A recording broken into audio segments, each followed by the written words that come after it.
Hi guys, welcome to another episode of the Garden Girl. As you can see, I am totally enjoying the weather. It's beautiful.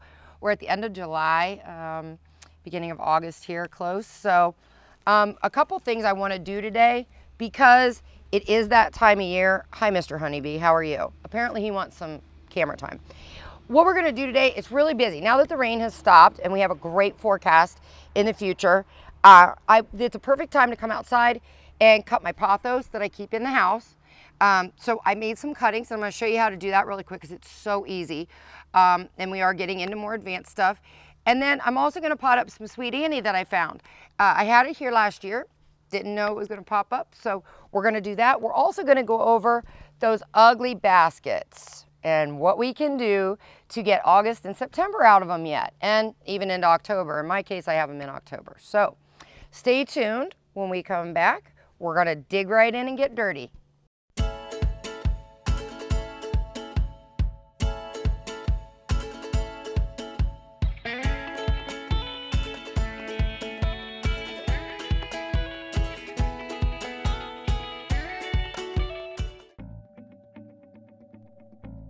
As a parent, we always want what's best for our child. In the case of one child, it may be going off to college. In another case, staying home and going to college. And yet, in other cases, it could be going right into the workforce. But how will they have the skills to do that? Buckeye Career Center has been the answer for one of our daughters. She's learning to do things with her hands that are going to be very valuable for her in the workplace. And we're excited we have Buckeye to thank for that. Adults who return to Buckeye Career Center to continue their education usually have one goal in mind. They want the opportunity for a better job. The fact is, adult education programs at Buckeye Career Center are less expensive and provide greater opportunities for job placement following graduation. It's your future. Get the facts. Buckeye Career Center. We put people to work. Find out more about your future at buckeyecareercenter.org. WJER and TV2 would like to introduce you to a new website, WJERTV2.com, where you can watch exciting high school football, soccer, and volleyball replays from TV2 Sports on your home computer, smartphone, or tablet. Also watch the latest episodes of TV2's original programming, Sports Talk, The Garden Girl, The Not So Shy Chef, Off the Record, and Medical Minutes, as well as catch up on local community news and search for local businesses. So make sure to check out the new WJERTV2.com community website where everything's local.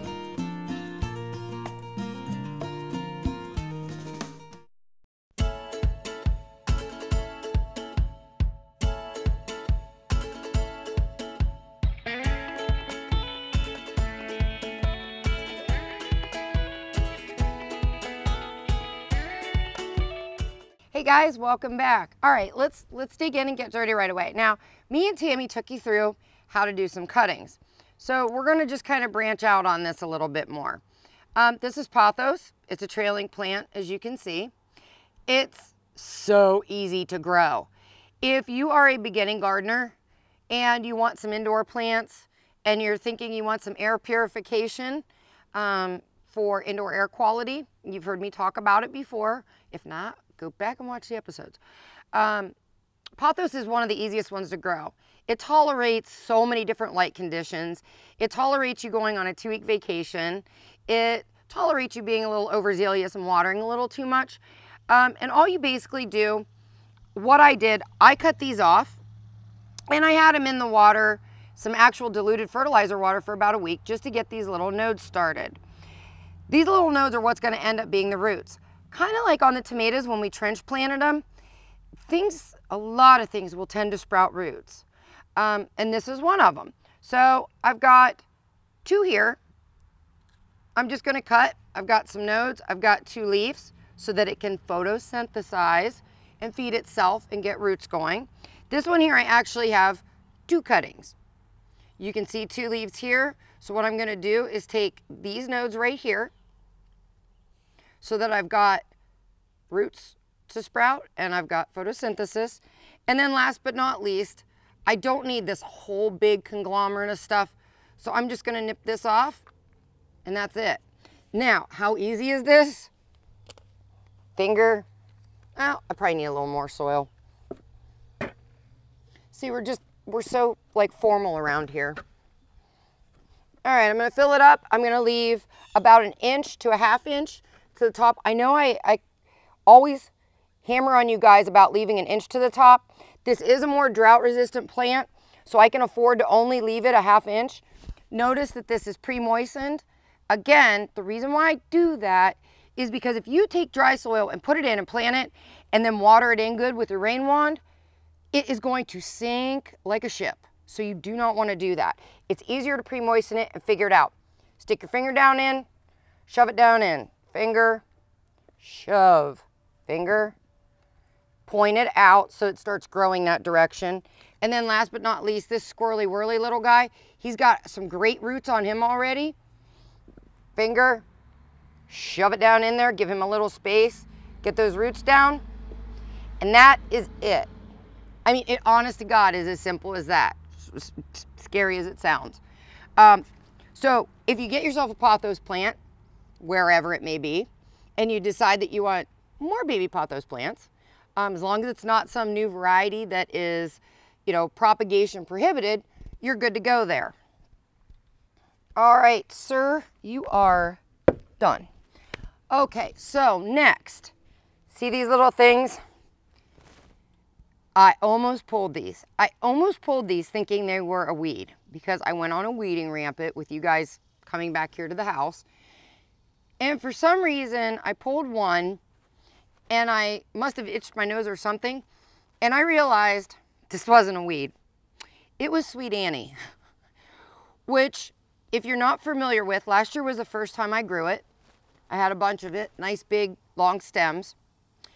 It self-seeds readily. So, and I was really wanting some this year, and I have a friend, June, if you're listening to this, I got some, come on over. So I'm gonna transplant this out because I want more seeds. I wanted it this year.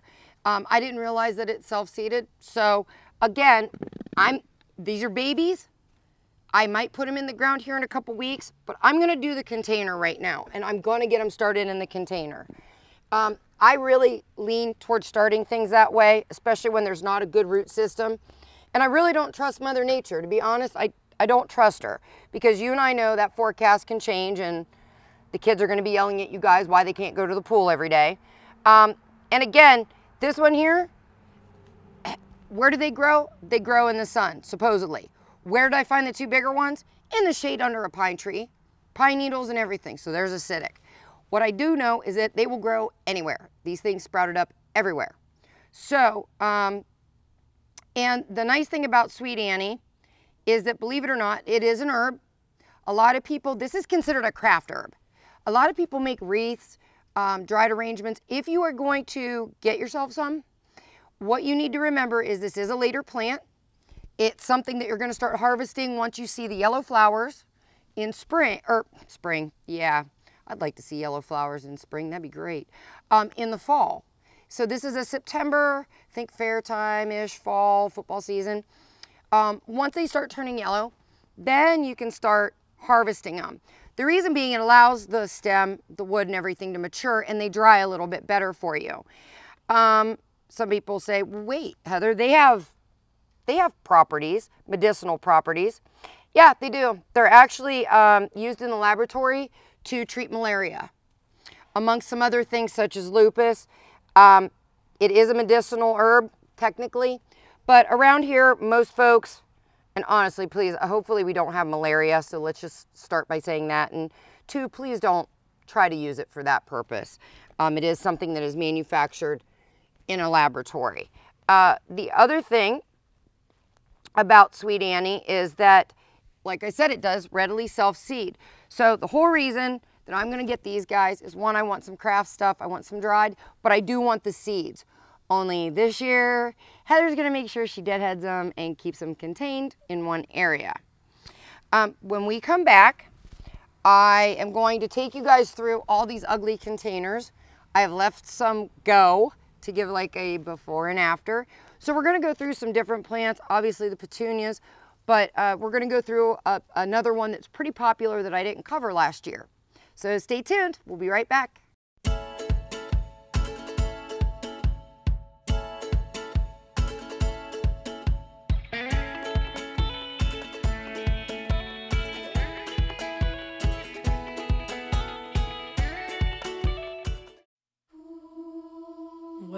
woke up to the sound of silence and cars. We're cutting like knives in a fist fight. And I found you with a tear in your eye, your head in the curtains and heart like the 4th of July. You swore and said, we are not shining stars. This I know, I never said we are. If you're lost and alone, or you're sinking like a stone, carry on. May your past be the sound of your feet upon the ground. Carry on. Carry on, carry on. We are shining stars. Carry on, carry on. We are who we are. Hi, I'm Elaine Miller with Naturally Green Cleaning Service. My company serves both commercial and residential clients. We do general cleaning, spring and fall, empty homes to get them move-in ready, and final cleans for new construction. We use eco-friendly cleaning products that leave your home or office fresh, clean, and safe for you, your family, pets, or coworkers. Our focus at Naturally Green is to provide excellent customer service paired with outstanding work to build a relationship of trust with you, our clients. Having served the area 4+ years, we have had many referrals and testimonials that you can access on our website at www.naturallygreencs.com. Our work sells itself, therefore we have never had any contracts even with our largest commercial accounts. Call us today for your free quote and see what makes our company stand out. Brilliantly practical scientist Harriet Tuttle's search for a more efficient life concluded with an unorthodox solution. Harriet created 4 more Harriets. Together they were a model of efficiency. However, while identical, they had their own interests and their own retirement plans, each customized with a Raymond James financial advisor, allowing them to enjoy life separately and together. Life well planned. See what a Raymond James advisor can do for you.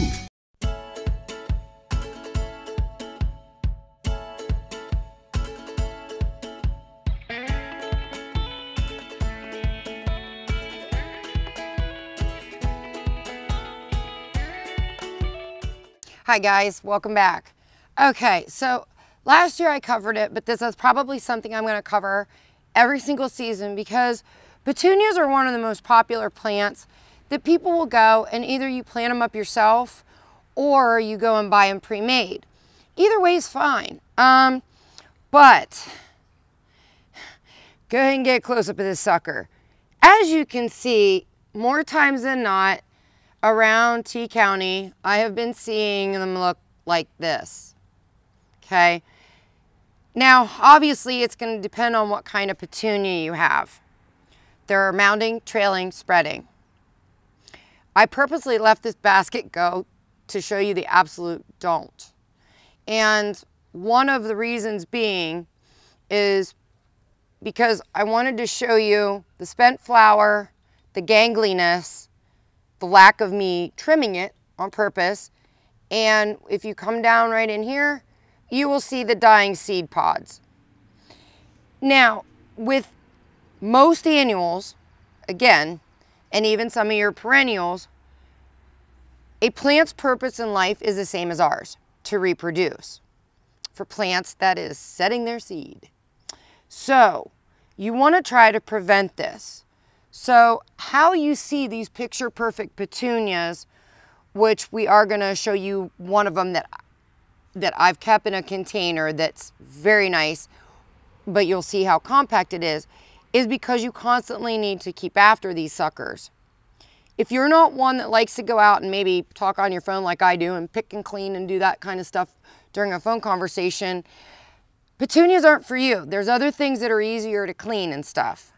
And there's lots of wonderful foliage plants that we're going to see on the next episode that are way easier to take care of. With your petunias, everybody likes to do this. And this is what I see. Pick, pick, pick, pick, pick. Well, it's done.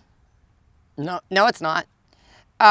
One, it's a good job. You want to remove these. That's a start. But when I look at this plant, I am seeing dried seed pods. So this plant's already definitely gone into like a reproduction mode where it's like, oh, I've set my seed, I'm done, I'm cashing out.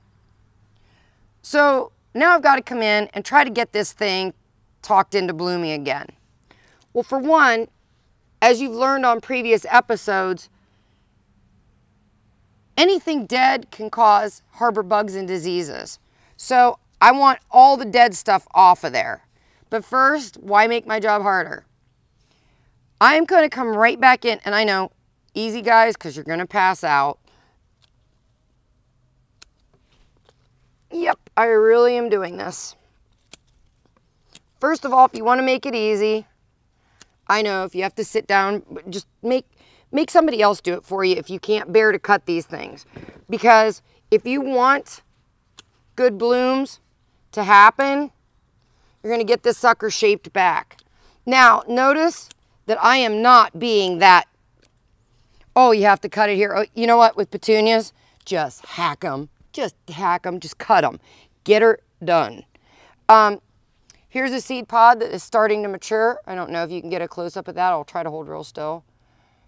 Yeah, if you were wanting to save seed, it's not PPAF, which is mean propagation prohibited.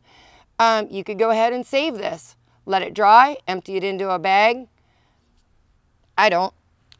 Okay, so all I'm gonna do then is go through, get all the ick off. And I'm gonna come into here, let me turn it a little bit sideways like this. See all these dead ones down here at the bottom? They need to go. Bye-bye. Bye, Felicia. They are out of here. So they are gone. So once you get this all cleaned up, guess what you need to do? You gotta feed it. Because what's gonna happen is if you don't, it's just gonna kind of sit and stall. Especially with the season we've had, because let's just face it, it's if you did have a bunch of fertilizer in it, you don't now because the rains leached it out. Now, there's two things you can do. You can go with just a good old all-purpose. I'm real fond of, I like Winchester Garden for a water-soluble, inorganic. It's very similar to Miracle-Gro. I have good luck with their stuff. The other one, organic. You got a 690 there. You know, the middle number again is what's going to help you with the blooming and or fruiting, but this is going to help you with the blooming. So I personally will feed it this later on, but I am literally going to take a handful of this. Not a handful, I'm sorry, excuse me. I am actually going to take about half a tablespoon and I am just going to spread it. Because if it rains, guess what? It's getting fertilized. If I have to water it, since we have this nice 10-day forecast, it's going to get fertilized. Just enough. I need to get some food back in there. Once you do that, and we will revisit this plant here in probably 2 weeks, you're going to see the blooms flush back out. You're going to see a lot more green growth. And it is going to be one happy little camper. So that's that one. Now, I'm going to move on real quick to Bacopa. This is actually one that I started from seed. It's the blue and the white. It was the fusible seeds. I like it. It's fine. But it needs trimmed back. Now, not because, and this is the funny thing, Bacopa is very popular in your containers and stuff. But there's a saying that I have, and some of you guys know it already. If it dries, it dies. You cannot let this stuff dry. It snuffs out so quick, it's ridiculous. So if you're not one to keep up with watering and watching Mother Nature, Bacopa is not for you as a standalone. Now, Bacopa likes to bloom at the very ends. As you can kind of see, if you get a close-up there, you'll see a little blue and a little white. But it's time to just trim it back here a little bit, because honestly, I love messing with my plants, as everybody knows, but trying to deadhead Bacopa, there's a couple ways you can do it. You can shake it like this, like you do your hair, and you can see things fall to get the deadheads off, but that won't remove all of them. I refuse. This is one area where I am not going to sit here and pick every little end off of them. I would rather shove a fork in my eye. That's how much I love it. So all I'm going to do with this guy here to kind of rejuvenate him is come around and just cut him back. A nice little circular moat. I'm just going to put him back in shape because, again, I'm going to put the same bone meal in. I'm going to give him a dose or two of some Miracle Grow or some nice water soluble. And by the way, when everybody says, well, how often to fertilize? 2 times a week. If you're using your Miracle Grow Bloom Boost now, 2 times a week. Any type of high middle number, you need to be 2 times a week. So that's it. I'm actually going to give this guy a bowl cut. Haha, I know, no pun intended. When we come back, stay tuned. I'm going to finish hacking this guy. When we come back, we're going to go into another fancy, fun herb because this one here is something new I tried this year, and it's blue. So stay tuned. We'll be right back.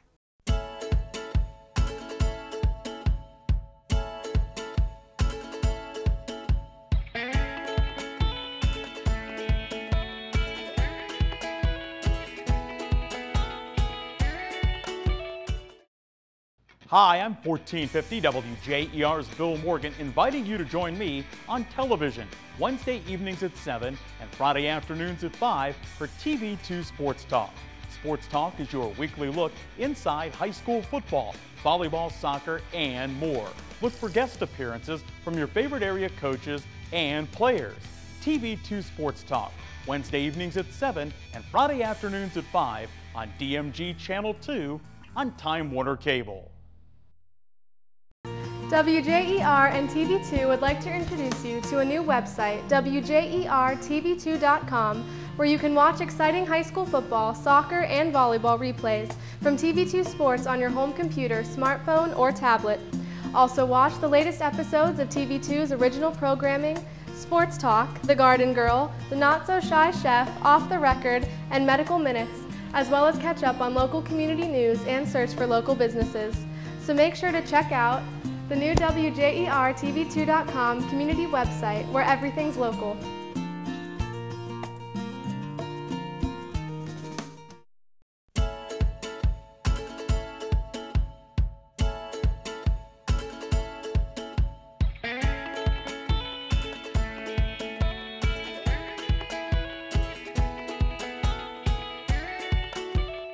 Hi guys, welcome back to this beautiful sunny day we have in Ohio. I wanted to introduce you to a new herb. This is something brand new I tried. Like I said, I like to try a lot of things. Because I like to see if they're going to work for everybody, how they like the area, and what the purpose is. I'm finding myself, I'm getting more and more into herbs, like the sweet Annie, like the lavenders, the oreganos, everything else. This is borage. And what drew me to this plant was the blue. It is, and a lot of you guys know that are out there going, yeah, it's hard to find true blue flowers because let's face it, lobelia is about as temperamental as a dog in heat. It's just not a good one for all summer. So I was drawn to this borage. It is an herb. Well, how do you use it? Well, believe it or not, you can use the flowers and the young leaves. Do not use mature leaves. As the leaves mature, they get prickly to the point even a deer is not going to touch them with a 10-foot pole. So you do not want to eat them. And it actually will get to the point, it's so kind of prickly, like prickly cactus almost. It's almost to the point where it's hard to go in and harvest and cut back. This is a large plant. It's larger than what I thought, but it's gorgeous. And these flowers and the young leaves you can use in salads. You can use anywhere you want it to taste cucumber-ish. So this has a cucumber taste. And what's neat about it is it also is not only a culinary herb, it is medicinal. And this is why I need to say this, because I do not want any death threats.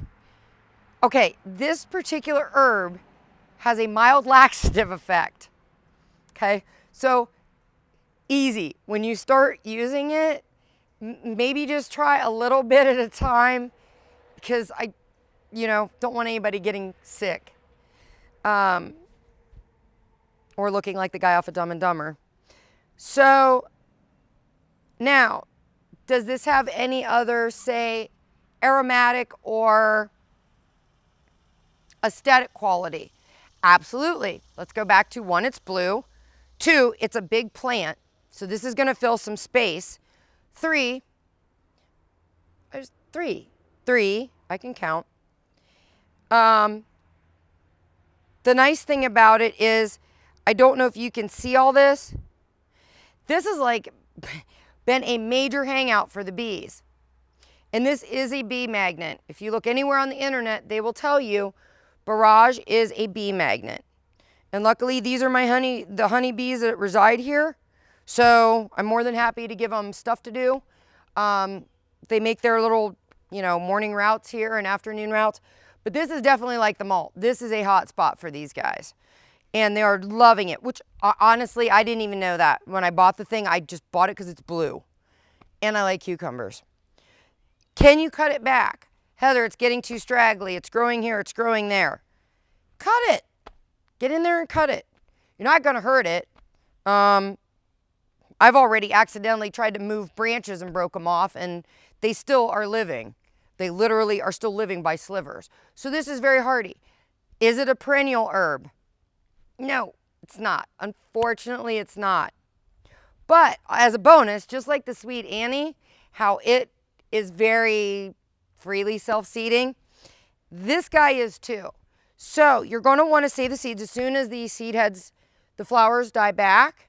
You're going to see little brown pods up in there. And the reason I know this is because after staying in the deck last night, I bumped a few and they just like dropped. They're pretty decent size seed. So you'll know them. Let it dry, throw them in a pill bottle, mark them, there you go. Now, last but not least, because I know we gotta go, but do not forget, it's time. The contest is underway, and this is gonna be your last week to get these pictures in, because the voting is gonna end roughly the end of August here, depending on how fast you guys, and I know it's been raining, and it hasn't been the best weather to go out and take pictures, and plants are flopped over and everything else. We're getting sun now. These guys should be pushing out. So go out there and pick out your favorite plant. Whatever your favorite plant is this year. And I say plant because maybe it's your tomato. Maybe it's an herb. Maybe it's a hanging basket. Whatever you like the best, text me. If you have my cell phone, text me a picture. Facebook message it to me. Or, just like it shows on the contest link, get a hold of me and email it to me at heather@wjrtv2.com. So don't forget, because we're going to get the voting here started as soon as I get all the pictures up.